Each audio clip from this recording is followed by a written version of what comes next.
आजपासून महसूल सेवक बेमुदत संपावर. चतुर्थ श्रेणी कर्मचाऱ्यांचा दर्जा देण्याची मागणी. जळगाव जामोदमध्ये महसूल सेवकांचे एक दिवसीय लक्षणीय आंदोलन. महसूल विभागात कार्यरत असलेले महसूल सेवक अर्थात कोतवाल यांना इतर शासकीय कर्मचाऱ्यांप्रमाणे चतुर्थ श्रेणी कर्मचाऱ्यांचा दर्जा देण्यात यावा या प्रमुख मागणीसाठी राज्यातील महसूल सेवक आजपासून बेमुदत संपावर गेले आहेत. महसूल मंत्री चंद्रशेखर बावनकुळे यांच्या नागपूर मतदारसंघात आजपासून धरणे आंदोलन करण्यात येत आहे. या आंदोलनात बुलढाणा जिल्ह्यातील महसूल सेवक देखील सहभागी झाले आहेत. त्याच अनुषंगाने बुलढाण्याच्या जळगाव जामोद तहसील कार्यालयासमोर विदर्भ महसूल सेवक संघटनेच्या वतीने एक दिवसीय लक्षवेधी आंदोलन करण्यात आले. महसूल विभागाच्या विविध योजना आणि अंमलबजावणीसाठी ग्रामस्तरावर महसूल सेवक महत्त्वाची भूमिका बजावत असतात. विदर्भ महसूल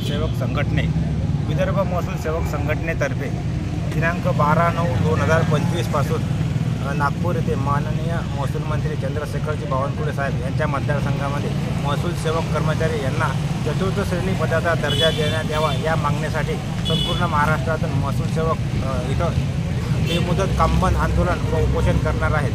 त्याच आंदोलनाच्या पूर्वसंध्येला आज दिनांक 11/9/2025 रोजी लक्षवेधी आंदोलन म्हणून एक दिवसाचे तालुका महसूल सेवक संघटनेच्या वतीने तहसील कार्यालयासमोर आज आंदोलन करण्यात येत आहे.